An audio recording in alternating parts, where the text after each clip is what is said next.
Senator Blunt Rochester is here. Thank you so much. Our hearing is entitled, wow, see if we can fix that. Mind over Methane.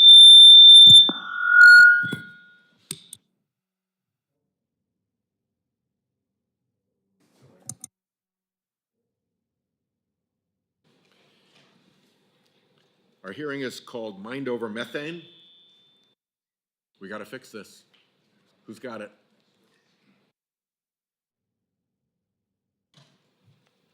The no-brainer climate, economic, and health solution.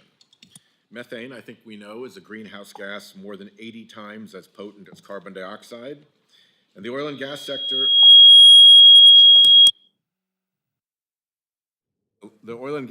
is the largest industrial source of methane emissions. This dangerous, poisonous, explosive gas is released into our atmosphere at every stage of oil and gas production. Mitigating methane emissions is both achievable and affordable.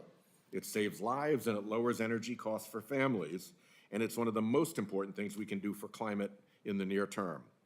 Because methane is short-lived in the atmosphere, reducing emissions now can appreciably slow and even reverse warming. It's estimated that up to 30% of the warming we've so far experienced is due to methane. By rapidly reducing methane emissions now, we can buy ourselves time to tackle the harder problem of limiting carbon dioxide emissions and removing billions of tons of excess carbon dioxide presently in the atmosphere. The Trump administration is readying to roll back methane abatement policies alongside its broader fossil fuel-funded attacks on common sense, money-saving climate safety solutions. Republicans in Congress just used their majority to cripple the first ever national climate pollution pricing mechanism, the waste emissions charge on methane. The purpose of today's Spotlight Forum is to make clear that despite Republicans' efforts to support the fossil fuel industry's pollute for free business model, Democrats will continue to shine a light on the methane problem and fight to address it. Methane emissions are a major driver of the catastrophic flooding, fires, and deadly heat waves we're experiencing with ever greater frequency. This is making it harder to afford and obtain home insurance across the country, an issue that is becoming really grave in specific areas like Florida. When you can't get insurance on your home and you try to sell it, you've got a problem, because the buyer can't get a mortgage if your home is uninsurable. This is how climate risk creates an insurance crisis, which rolls over into a mortgage crisis, which drives down property values so badly that it's predicted to threaten a 2008-style national economic crisis. Cutting methane emissions isn't just good for the climate. If you like breathing clean air and saving money on your energy bills, you'll like methane action too. Every year, smog formed by methane pollution causes nearly 30,000 premature deaths in the United States. And because methane is the principal component of natural gas, fixing methane leaks in the oil and gas sector or collecting methane from landfills often pays for itself by capturing otherwise wasted gas. Even Exxon's own website is clear on this. Quote, "Reducing methane leaks is smart business."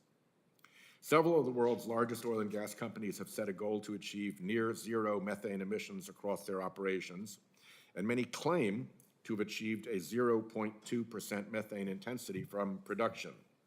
Satellites will tell whether that's true. But to satisfy the worst methane polluters, the Republican Party is rolling back even those policies that industry majors claim they want to keep in place. In 2022, Congress passed the waste emissions charge, which I designed, pricing methane pollution in the oil and gas sector in only for emissions in excess of federal standards and the industry's own voluntary targets. This charge, only affecting polluters who failed to meet their own industry's weak targets, would have reduced 1.2 million metric tons of methane and generated nearly $9 billion in revenue through 2035. I say would have because that fee is now delayed until 2035 by congressional Republicans. Trump's EPA wants to axe methane mitigation rules for the fossil fuel industry, and it wants to hide this pollution problem from the public by dismantling EPA's super emitter program and shuttering pollution reporting programs. See no evil, I guess. Trump's DOT has rolled back requirements to fix leaky natural gas pipelines, which waste over $600 million worth of product each year, losses that customers ultimately pay for in surcharges on utility bills. The good news is that states, cities, NGOs, even some industry actors are now employing satellites, planes, and drones to detect and measure methane leakage. These efforts have identified methane emissions 4 times higher than reported. That gives us a platform of fact to reduce and eventually eliminate these emissions. Let me close with this. Methane is leaking into our air, warming our planet, raising our cost of living, and choking our children, whether the fossil fuel industry reports it or not. We will not stand down. We will not be silent. We will keep sounding the alarm because the danger is real. Let me now welcome our 4 witnesses to this panel. Our first witness is Dr. Arvind Ravikumar. Dr. Ravikumar is the Frank W. Jessen Centennial Fellow in Petroleum Engineering, there's a mouthful, and co-director of the Center for Energy and Environmental Systems Analyses at the University of Texas at Austin. Dr. Ravikumar has been a lead investigator for several field campaigns in the US and Canada on methane emissions from the oil and gas industry, and has published more than 50 relevant articles in peer-reviewed journals. He routinely advises governments and others on greenhouse gas emissions from energy supply chains, serving on state and federal advisory committees and providing congressional testimony like today. Dr. Ravikumar holds a PhD in electrical engineering from Princeton University. My colleague, Senator Schiff, will now introduce our panelists from the great state of Florida. California. I've got Florida on the brain because I'm talking Florida insurance all the time. From the great state of California. We are sadly in competition with Florida for having the biggest insurance problems in the nation. Ranking Member Whitehouse, thank you for organizing this spotlight hearing on such an important topic, which has huge implications for climate change and public health. And more than that, Senator Whitehouse, no one, as I have found in my 6 or 7 months in the Senate, no one has been a more consistent, powerful, and effective advocate for strong efforts to combat climate change than you have, and we are all very much in your debt. As our expert witnesses know, methane is a climate super pollutant that can be 80 times more potent than carbon dioxide when it comes to heating up the planet. But that's not all. Toxic chemicals like benzene are often leaked alongside methane, and methane can contribute to smog formation, a huge issue in California and elsewhere. The most frustrating part of this, which is also the most helpful and hopeful part of this, is that we know how to tackle this problem if we have proper monitoring and policies in place. And it's my privilege today to introduce an expert witness who is already doing the work needed to tackle the methane challenge in my home state of California.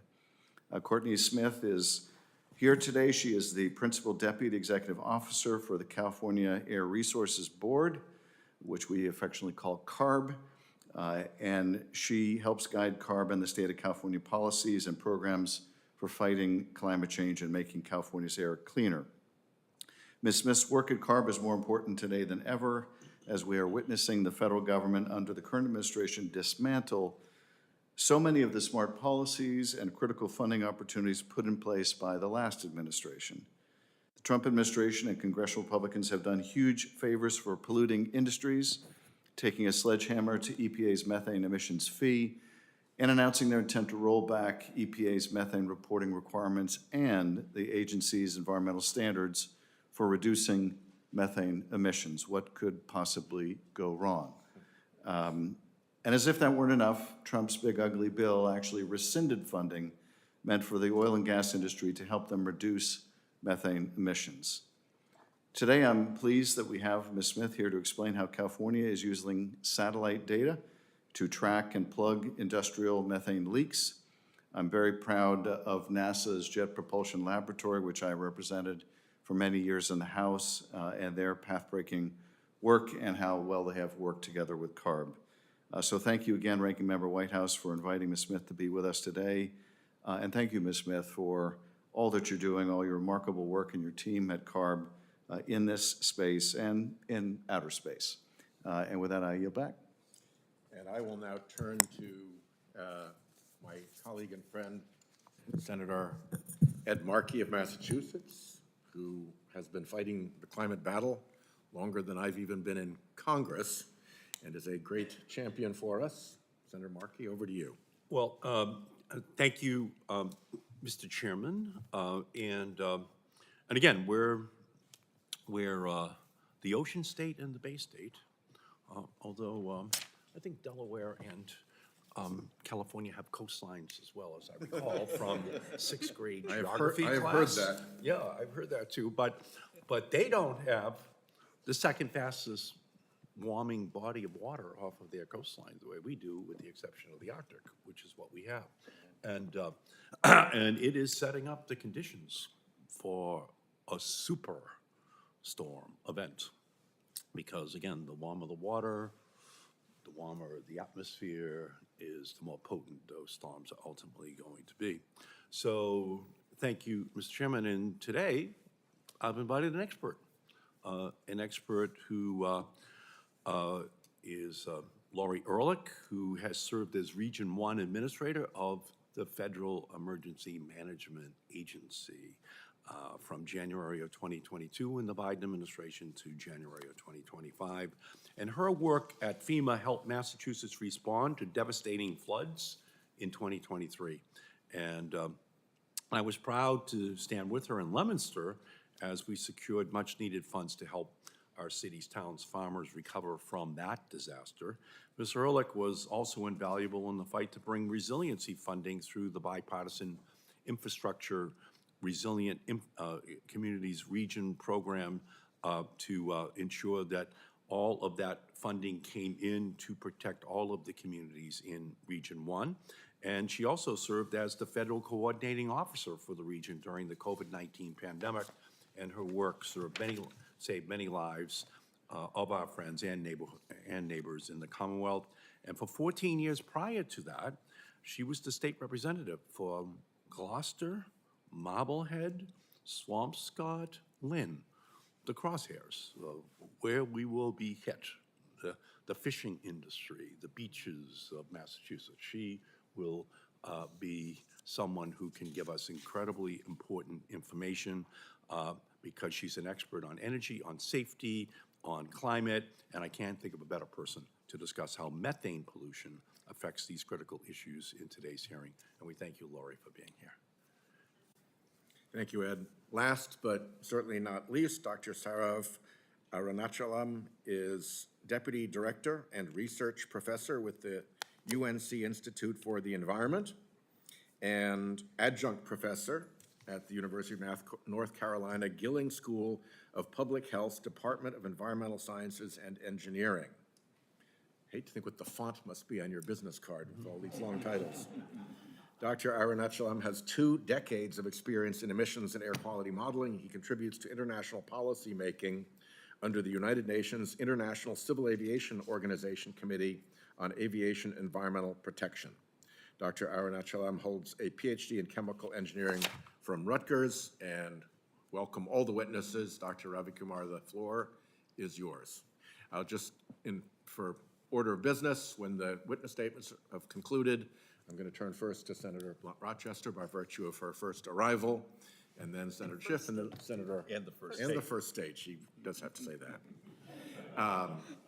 And then I'll be the final questioner because I've got to stay here till the bitter end, and everybody else has a lot of business. So, Dr. Ravikumar, please proceed. We'll go right down the line here. All right. Thank you very much. Good morning. Thank you for the opportunity to speak with you here today. My name is Arvind Ravikumar. My testimony reflects my personal views based on over a decade of research on methane emissions from the oil and gas industry. In fact, just as I speak here, my team is currently leading a major methane measurement campaign just a few hours from here in the Appalachian Basin of Pennsylvania, West Virginia, and Ohio.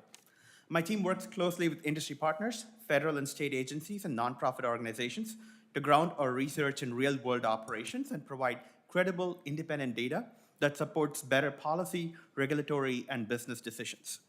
I want to open today's discussion with 3 key points. First, methane emissions have historically been underestimated. Measured emissions are about 60% higher than official inventory estimates, though recent improvements and technology innovation is narrowing that gap. Second, methane emission reductions are achievable Emissions from the oil and gas sector have reduced by 23% since 2005, even as production has doubled. Third, verifiable methane data is fast becoming a competitive advantage in global energy markets.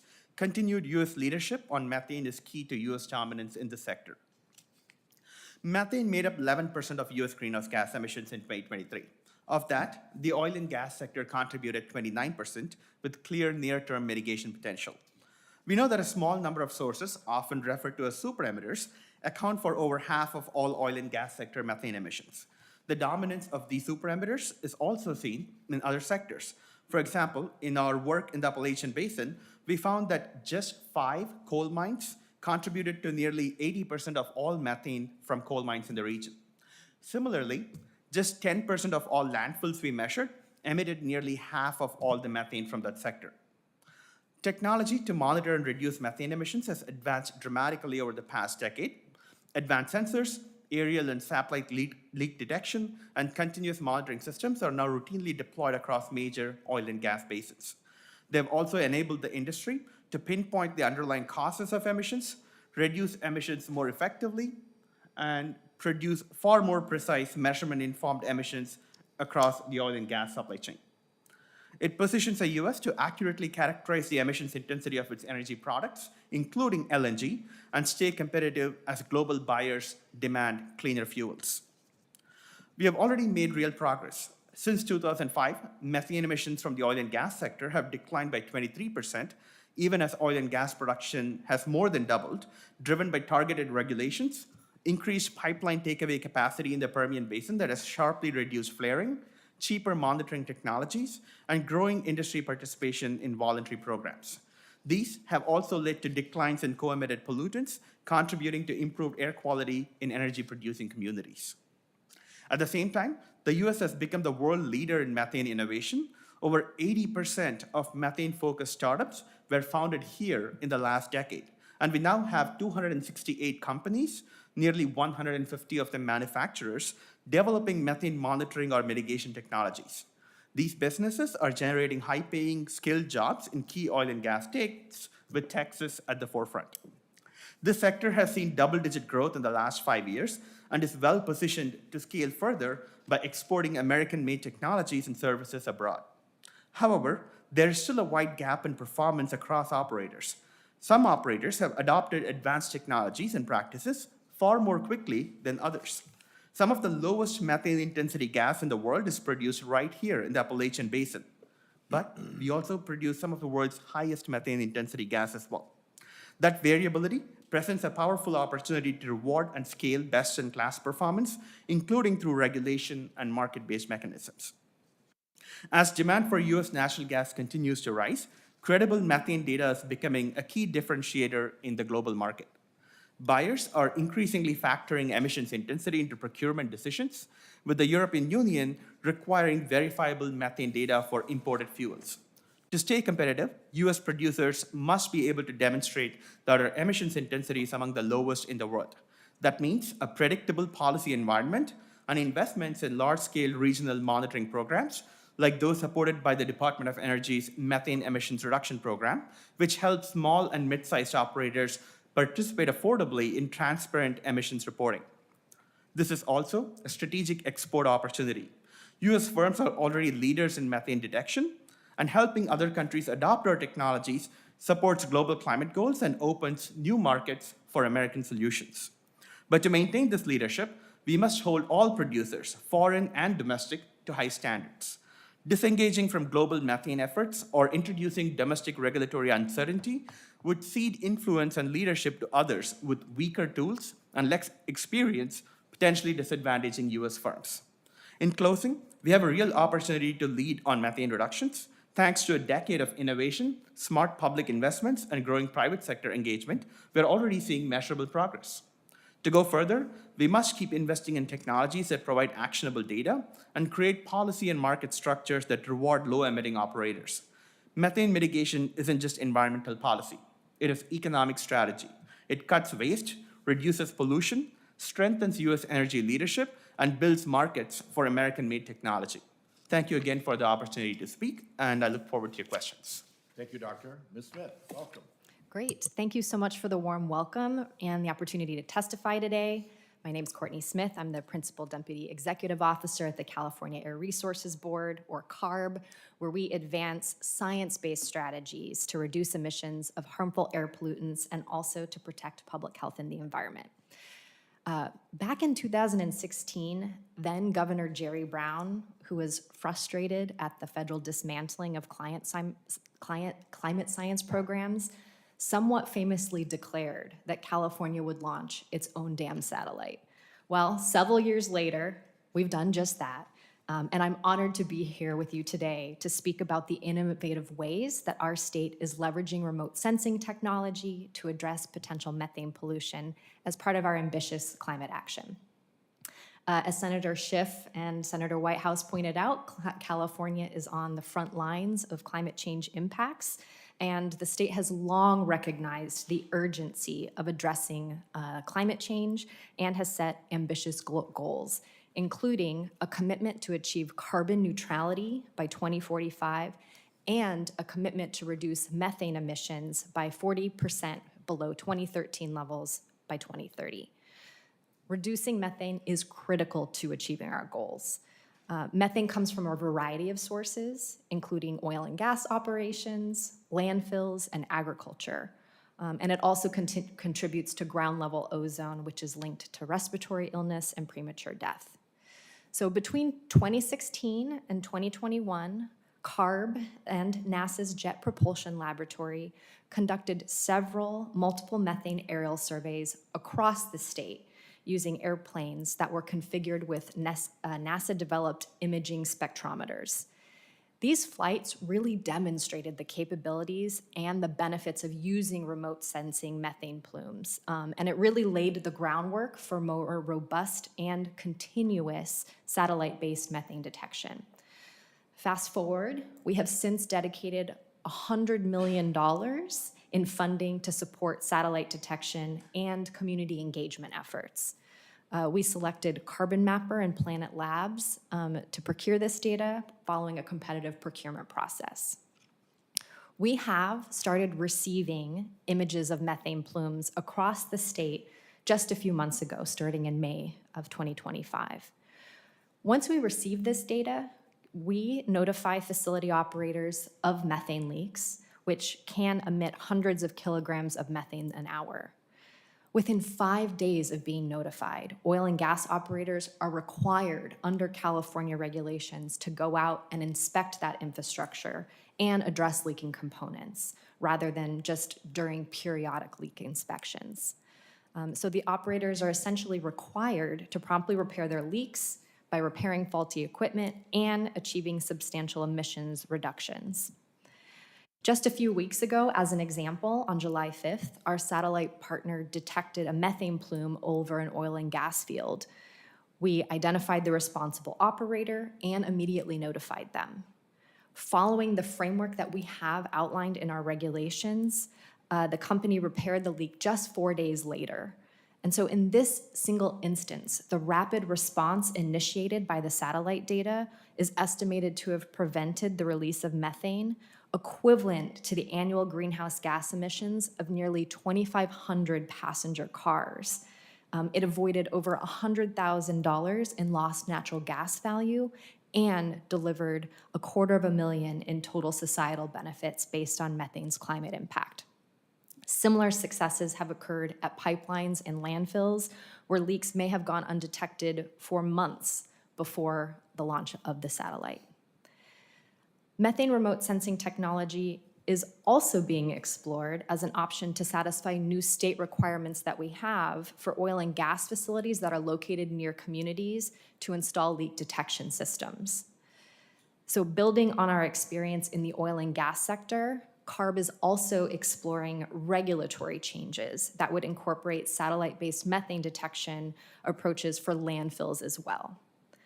And lastly, but importantly, collecting methane emissions data helps us to assess and mitigate the public health risks from co-pollutants like toxics, like air toxics like benzene and toluene that are oftentimes present in that gas mix. California's investment in methane detection technology, coupled with our rapid response framework, really provides a foundation for other jurisdictions to do the same. So we are eager to share what we've learned and to help others benefit from this cutting-edge technology. And so to close out and build on this progress, I respectfully recommend the following recommendations. First, expand national investment in remote sensing technologies, including satellite and ground-based networks, with an emphasis on transparency and interagency coordination. Second, support state and local access to satellite data through grants or subscription models, prioritizing regions that have limited technical capacity. And lastly, ensure that data drives timely action by establishing clear federal guidance on how remote sensing data could trigger investigations and enforcement actions and could support voluntary actions by operators. Thank you again for the opportunity to testify. Thank you very much. Ms. Ehrlich.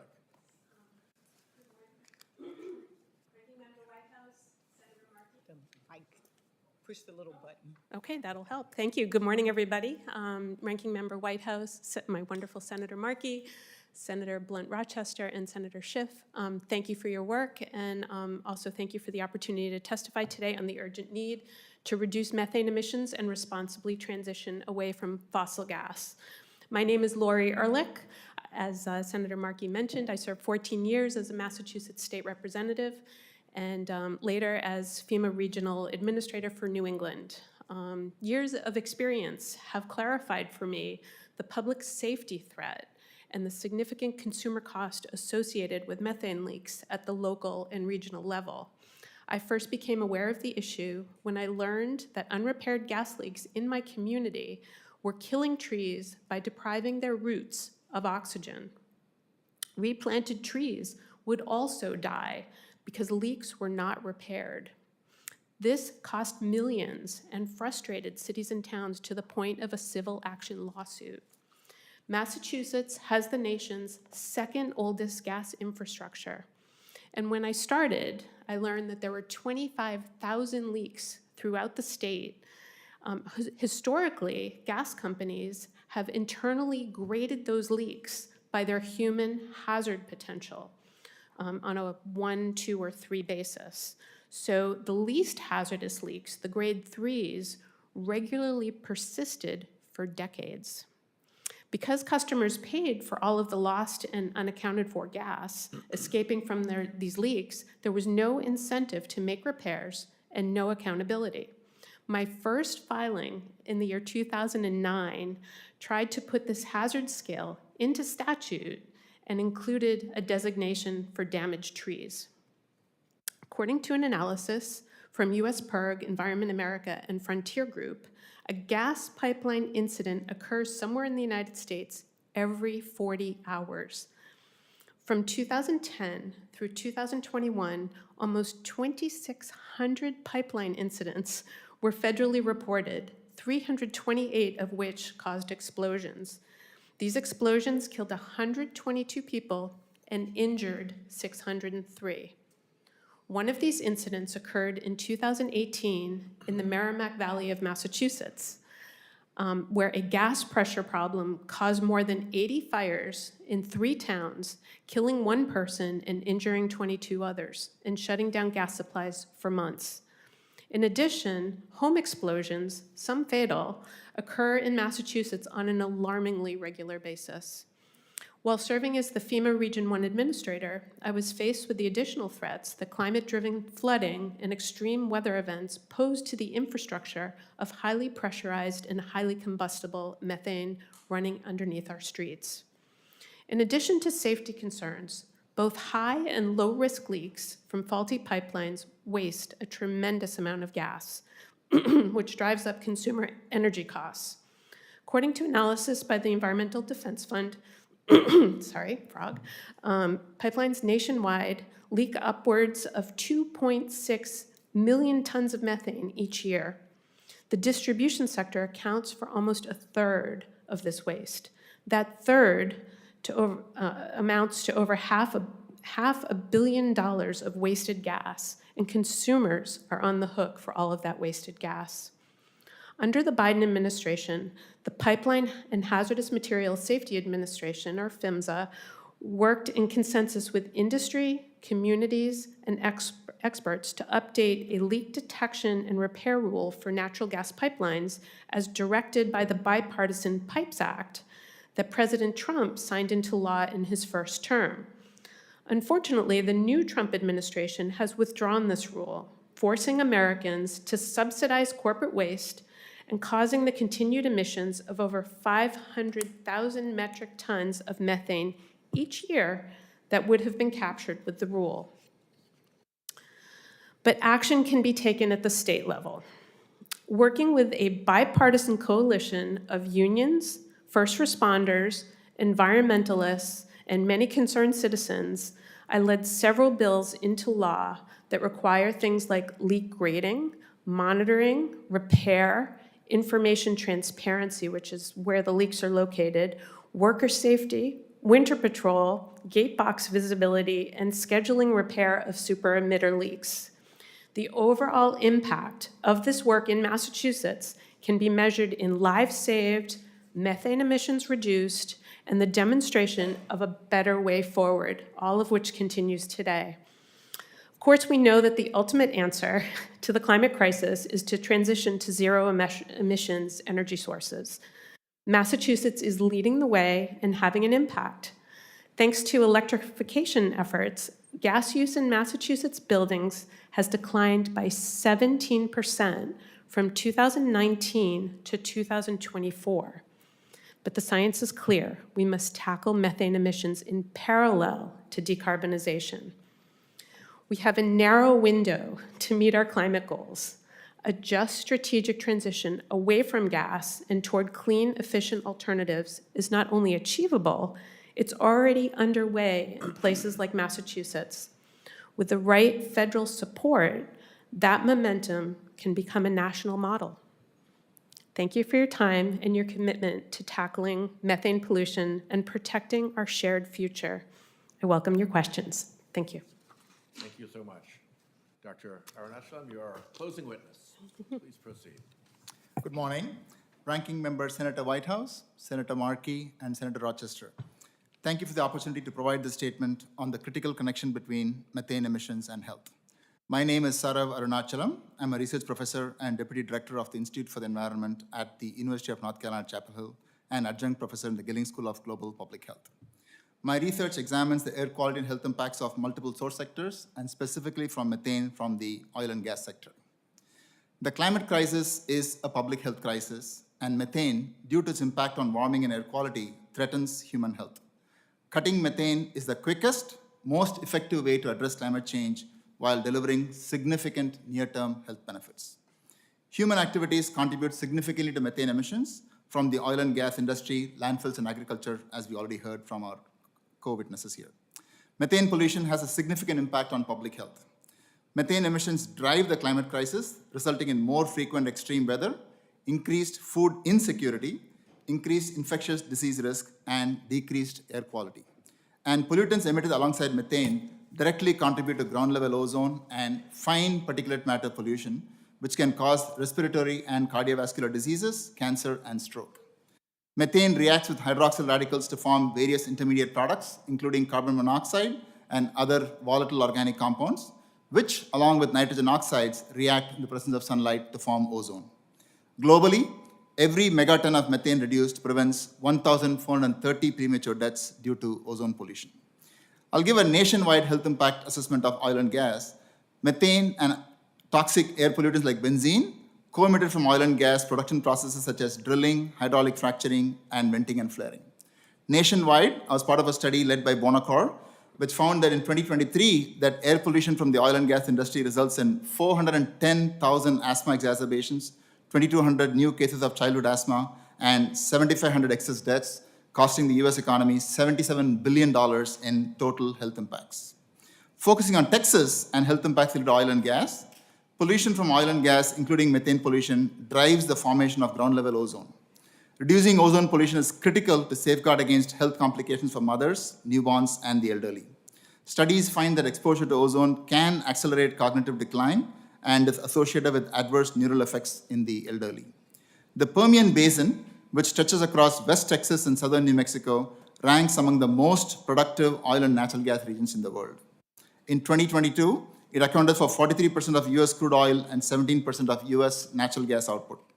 The Permian also contributes heavily to methane and other air pollutant emissions. Unfortunately, although ample evidence indicates Permian Basin ozone concentration exceed federal standards designed to protect public health, no ozone monitors exist in the Texas portion. But the public health impacts are clear.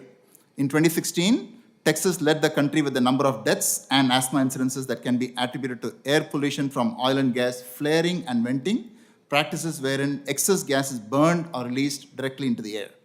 Nationwide, flaring and venting emissions alone are found to cause over $7.5 billion in health damages, 710 premature deaths, and 73,000 asthma exacerbations among children annually. Flaring releases a variety of air pollutants, including black carbon particles, which are associated with the increase in respiratory diseases, heart diseases, and strokes. Associations between oil and gas development and adverse human health outcomes include increased mortality risk among older adults, exacerbations of cardiovascular conditions such as atrial fibrillation, heightened risk of asthma attacks, increase in respiratory diseases, heart diseases and strokes, and childhood hematological cancers. And oil and gas pollution drives adverse reproductive outcomes as well. Chen found in 2022 that in the Eagle Ford Shale of Texas, the high frequency of flaring was associated with adverse effects on birth outcomes among pregnant women living within 5 kilometers of oil and gas wells and flares. In the Dallas-Fort Worth area, Whitworth found that evidence of associations between maternal residential proximity to oil and gas and preterm birth in 2 separate studies in the recent past. Emissions from landfills. Landfills are a major underrecognized source of methane pollution. When food and other organic waste decomposes in a landfill, it produces landfill gas, a dangerous mix of methane, carbon dioxide, and hazardous and health-forming pollutants. Landfills are the largest source of human-caused methane emissions in the US. These EPA estimates that landfills account for 3.7 million metric tons of methane per year, but satellite measurements suggest that actual emissions could be much higher, over 6 million metric tons per year. This pollution poses a severe threat to both our climate and the health of communities living nearby. Nearly 2 million people, often vulnerable populations, live within a mile of the polluting sites, facing health risks from dangerous landfill gases. Landfill gas includes hazardous air pollutants like vinyl chloride and benzene, which contribute to poor air quality and health issues. Over half of the US landfills are near communities of color or low-income populations. I want to end by stating that despite these alarming health impacts of methane, solutions are available across all 3 major emission sectors to achieve these reductions. If implemented, currently available approaches including policy reforms, technological innovation, and research investments could reduce overall methane emissions by 55% by 2030, thus addressing both public health and the climate crisis. By committing to a comprehensive federal strategy for methane reduction, the US has the opportunity to not only reduce methane emissions, but also improve public health, protect vulnerable communities, and drive global leadership in the fight against climate change. We already have the technology, we just need the political will and the coordination to scale it. Reducing methane emissions in the Permian Basin and across the country is not only a matter of combating climate change, but also a public health imperative. The federal government must prioritize targeted regulations, expanded monitoring, and community-based health interventions to protect the health and well-being of those living in the Permian Basin and other high-emission zones. I thank you for the opportunity to testify, and we'll be pleased to answer any questions you may have. Thank you very much. I recognize first Senator Blunt Rochester for her questions. Thank you, Ranking Member Whitehouse, not only for holding this important spotlight hearing, but your leadership on behalf of this country and this planet. I also want to thank the panelists for attending today and for your testimony. We were talking about our various states, and as many of you may know, Delaware is the lowest mean elevation state in the country. So we feel the impacts of climate, extreme weather. We have coastal communities, our beautiful beaches. We have farms.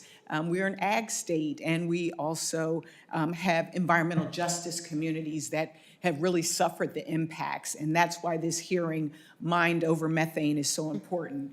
My focus of my questions will be really tailored to the fact that I serve on both the Environment and Public Works Committee, but I am also a member of the Help Committee.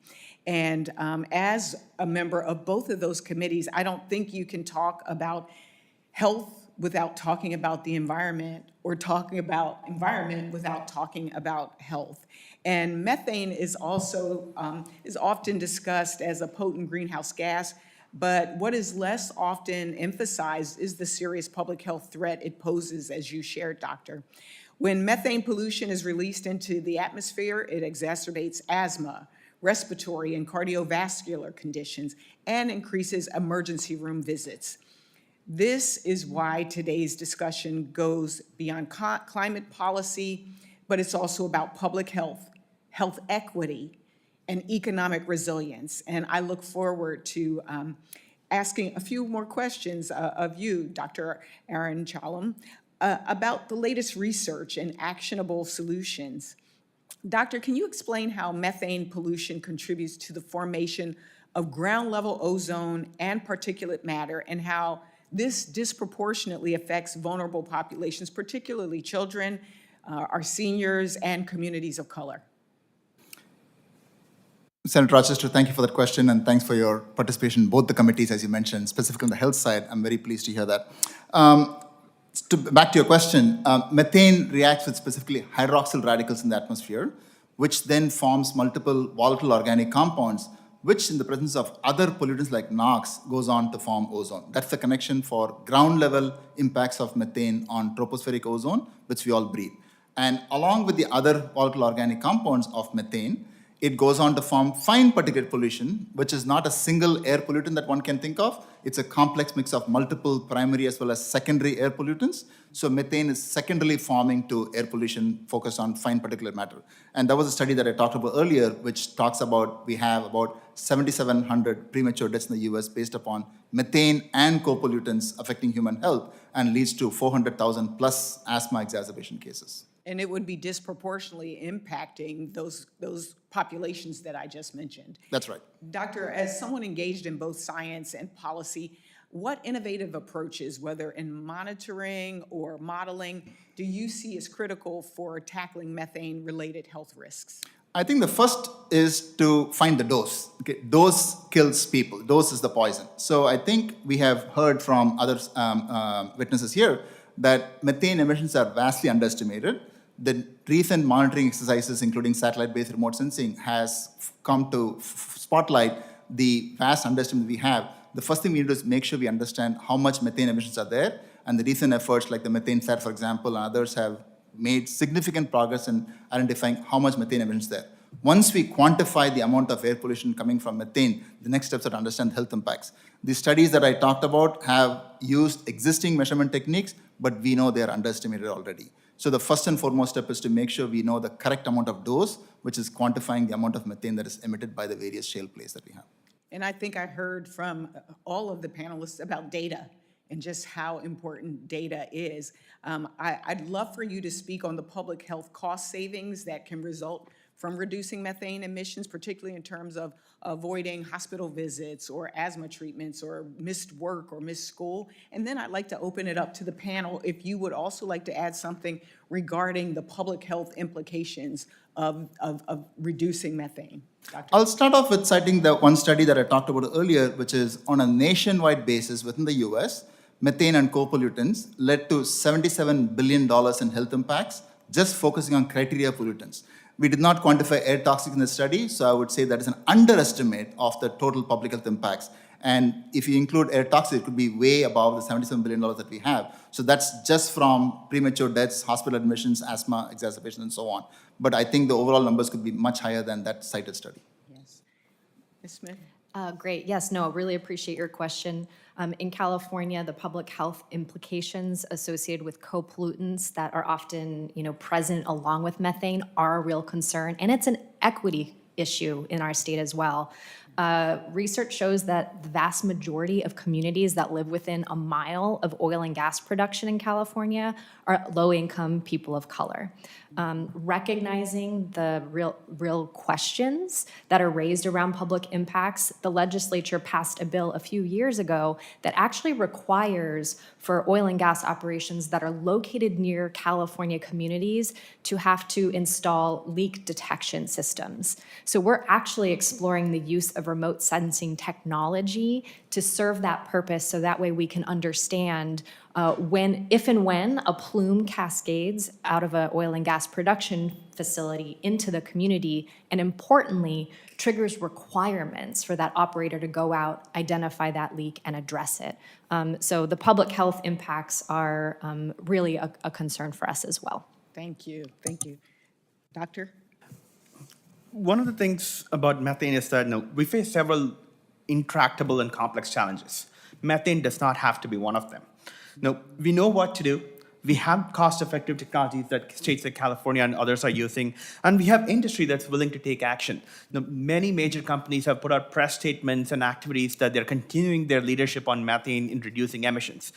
We have to figure out a way to make sure that it's not just a few selective companies that are doing it, but everyone in the country is doing it, because this is a problem that can be solved within the next decade.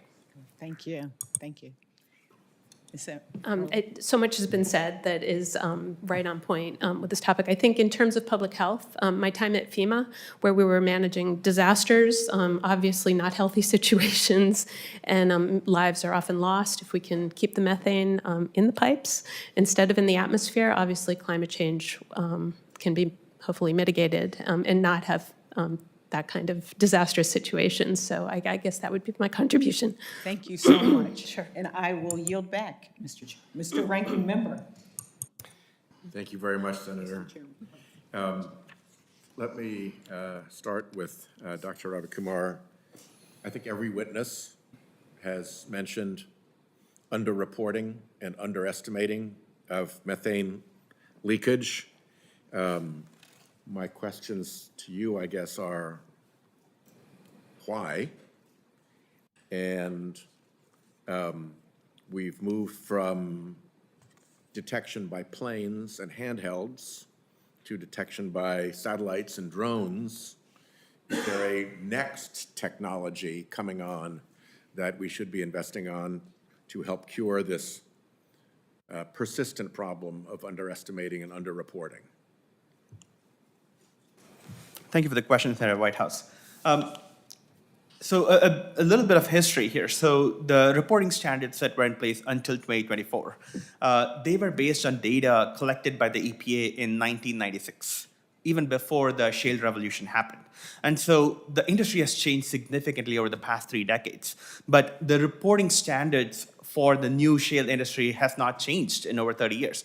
And therefore, when companies were required to report based on very specific rules that were based on data collected in the 90s, the actual emissions didn't match what was being reported.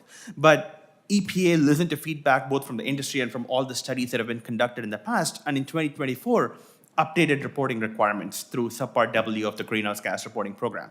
That is a major shift in how oil and gas methane emissions will be reported starting next year.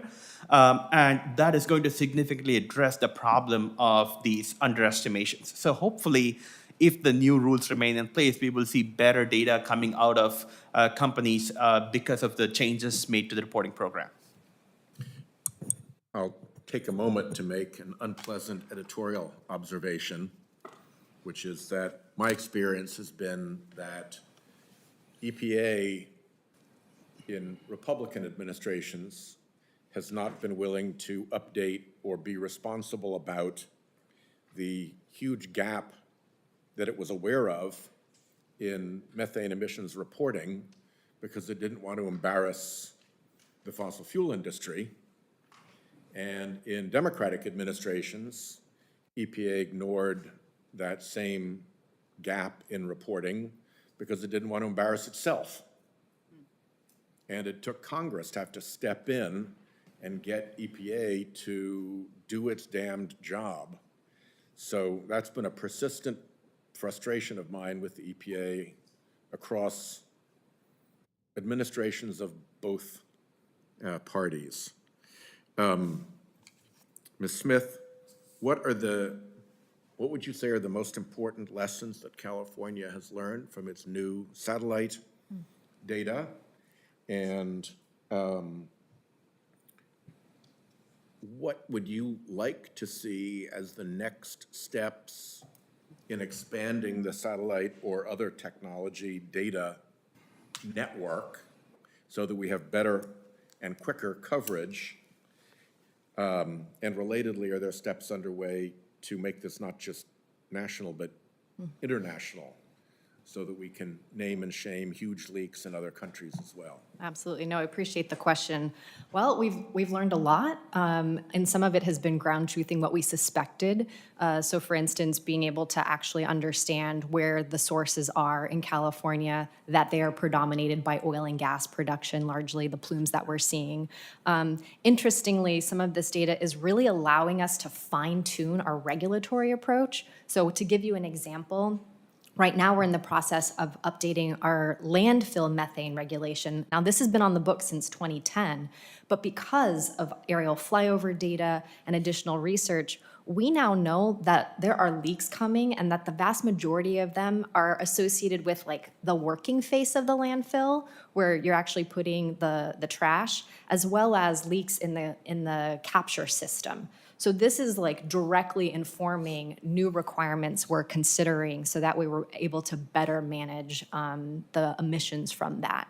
You know, I do want to remark, though, that the methane satellite technology in particular, from our perspective, and one thing we've learned is, you know, it's necessary but not sufficient. It is part of a whole suite of tools that we need to employ for different purposes. So for instance, we have another state agency who's employing drone technology down in LA to fly over those oil and gas production fields that are located like right next to homes, right next to businesses. As I mentioned earlier, we're using remote sensing technology or exploring its use actually on facilities themselves, so we know, you know, instantaneously if a leak is lofting over into the community. So it's really about a whole suite of technologies that together create an integrated approach. In terms of what we would like to see, you know, as I mentioned, we've made a pretty significant down payment on satellite technology with the $100 million that we've put forward to procure data. One of the requirements of that contract is that data that's collected, it's, you know, the satellite is flying over Earth. It takes like 90 minutes or so for it to make a whole pass, which is mind-blowing to me. But it is not always just coming over California, right? It is passing over other jurisdictions and parts of the world. One of the requirements in that contract was that satellite be on and collecting even outside of its passes of California, and that data is being made publicly available. It's a little bit of a time window with a delay. We got a 30-day delay, but it gives a great foundation for other jurisdictions to procure that data if they want it in a more timely fashion.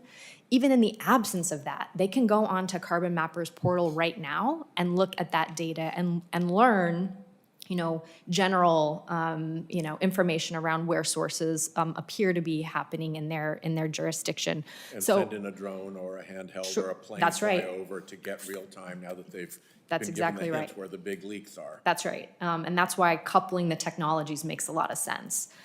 This is one of those things, you know, we have one satellite currently up in the air with the plans for a second one.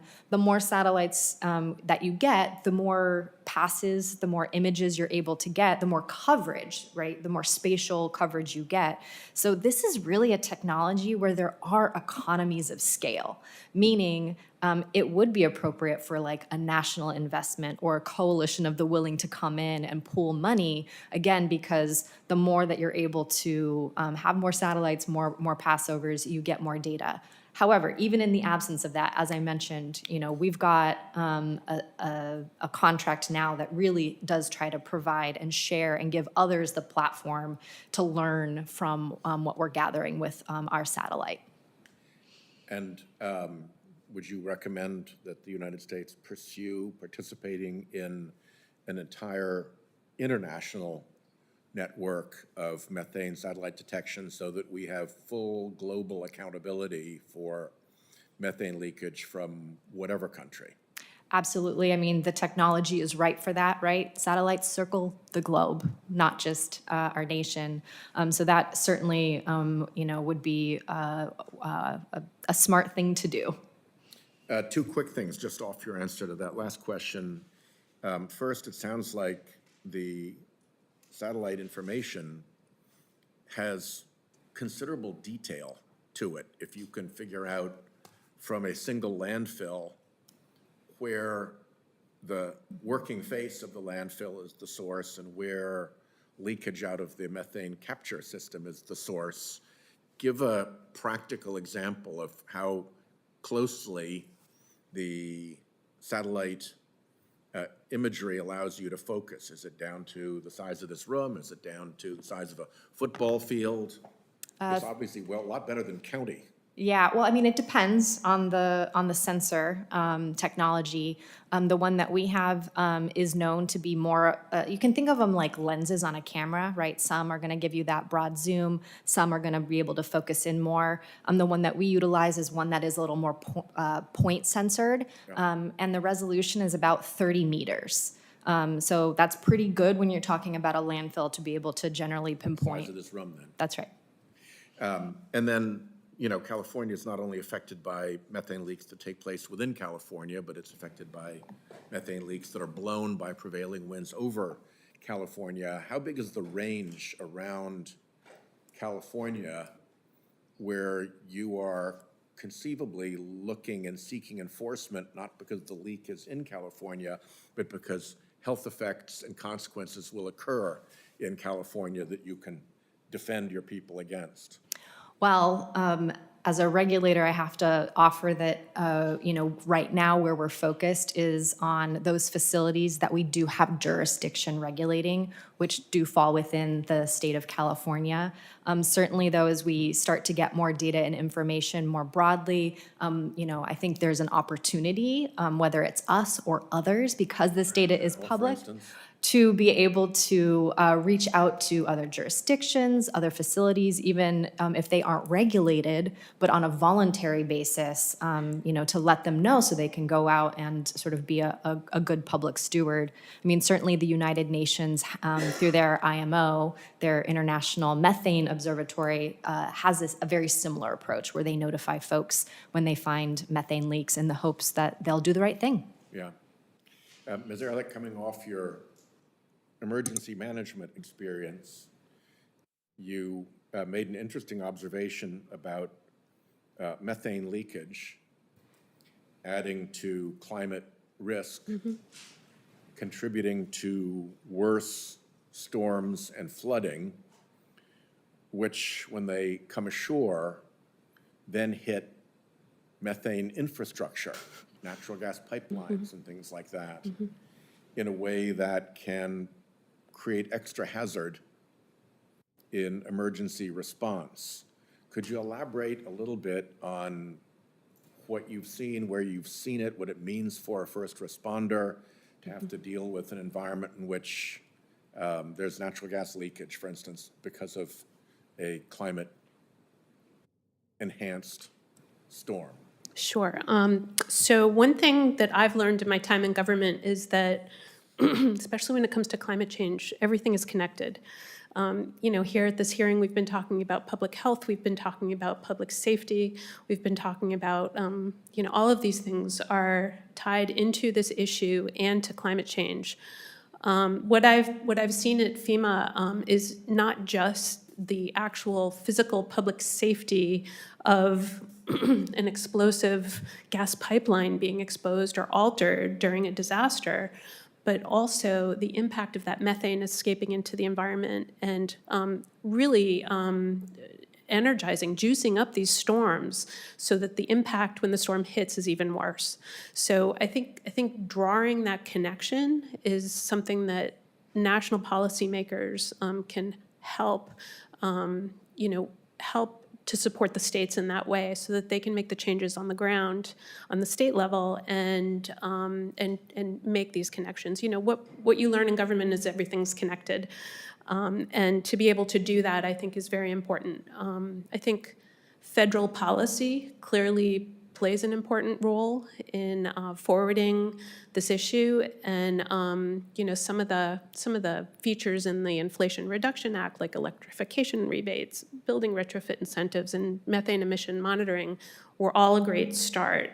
But the efforts have to really be matched by regulatory reform, and states have to be assisted in helping to get off methane, but certainly to try to keep the methane in the pipes. Some of the tech things that have been discussed by other panelists here, I think, the satellite potential is huge and very exciting. Closer to the ground, what we found is that the leaks that are known, the gas companies know about these leaks. How you measure those leaks is really important. So the scale that I talked about in my testimony of 1 to 3, where it's based on human hazard. So generally that works out to be how close it is to a building where humans congregate. That's sort of an older way of looking at it. It reflects the incentive of the gas companies to not want to see buildings explode, and the liability associated with that. What we're experimenting with in Massachusetts is something called the leak extent method, which actually measures the amount of methane in the ground around a leak and prioritizing those with the highest measurements. And what we found over 3 years of using that leak extent method is that more highly emitting leaks are actually being closed up, almost to the point where 50% of the leaks in Massachusetts have been closed up. But I also think it's very, and I'm getting a little far afield of your question, but I think it's very important that we examine how we measure the leaks, and also don't prioritize extraordinary expenditures on new infrastructure. That we just make sure it's going to repair, not replacing entire systems, because I think that's what we were finding in Massachusetts. As money, after the San Bruno explosion in California especially, the whole country was very motivated about making sure that these explosions don't happen, and then Merrimack Valley followed that, and I think public awareness was very high, but to make sure that we don't have the wrong answer to the problem, and cause ratepayers to invest in extraordinary remodeling of old systems. And we do have the second oldest in Massachusetts, so we really have to pay special attention to that. So state regulators now are pulling back on that extraordinary expenditure, and trying to right-size the expenditure for consumers. Flooding can happen in communities, small and large, with different emergency response capabilities. Part of what FEMA brings to the equation is expertise when they come in. Presumably there's some expertise associated with dealing with the problem of methane distribution systems that are disrupted in an emergency. In light of that observation, I've noticed that the Trump administration is talking a lot less about getting rid of FEMA after 100+ children and adults died in that flood in Texas, but they still aren't loving FEMA, and they still have their doggy boys in there trying to do damage. How exposed are local communities to the dangers of flood disrupted or weather event disrupted gas methane systems if there isn't a national FEMA there to come in and provide on-the-ground expertise in dealing with that immediate problem? I appreciate the opportunity to talk about FEMA, because my heart is breaking watching what's going on in Texas, and also the rhetoric that is being, basically flung at FEMA for, these are people I worked with and know very well, and I know how expert they are in dealing with emergencies. FEMA's mission is helping people before, during, and after disasters. So the before part is just preparing for the worst things that can happen. FEMA itself has search and rescue and things that we often will stage in advance of a storm coming in. And then the during part is obviously response. And we have people who have decades of experience in responding to disasters, and that does include making sure that natural gas pipelines are secured. There isn't a hazard for people going into buildings that may have gas inside them and create a danger to the first responders. The after part is building resiliency in these communities so that they don't have floods and they're not as exposed as they are right now. We built buildings in places historically that now are even greater flood hazards than they were before. So there's known danger that it is FEMA's mission to help the country when the worst disasters occur. Obviously, it's not just flooding, it's the storms themselves. And there is that connection that you draw so well, that even dealing with insurance, many properties are not insurable anymore, and that ends up being a federal burden or a state burden if they're insurable at all. So the nation, without FEMA, states, I guess the stated goal is to have states absorb this mission. But I've worked with states. They're very capable, but they don't have the expertise that FEMA has, and they don't have the funding. So I know FEMA plays a very important role. So it is breaking my heart to see what. Well, it certainly gives a lie to their faux concern about efficiency, when the efficient way to do things is to have it centralized in the federal government and deployed as needed when there's an emergency, as opposed to having every community, whether it's affected by a storm at that moment or not, have to have that full capability on hand, because there is no cavalry to come over the hill. Dr. Arunachal, one of the things that I spend time working on is ocean plastic and the consumption of microplastics by people, and we're trying to focus on better research into how the ingestion of microplastics and nanoplastics affects the human body.